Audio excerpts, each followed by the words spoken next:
Scratch कीजिए, offer पाइए। जी हाँ, Aspire spoken English soft skill ने वाव कार्ड लॉन्च किया है, जिसमें आप 80% तक का डिस्काउंट पा सकते हैं। जल्दी कीजिए, ये ऑफर लिमिटेड है। एडमिशन कीजिए और 1 साल का ऑफर पाइए। अभी नहीं तो कभी नहीं।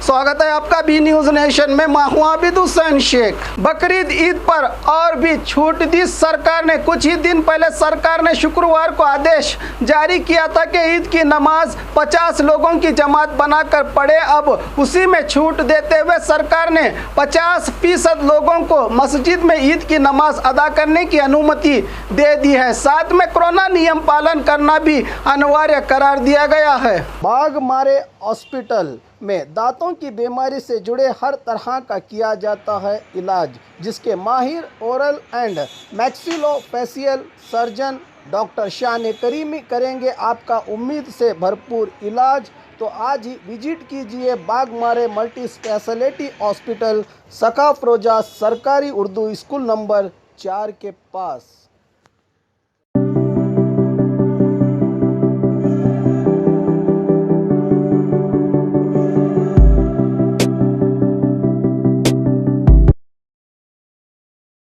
और खबरों के लिए देखते रहिए बी न्यूज नेशन।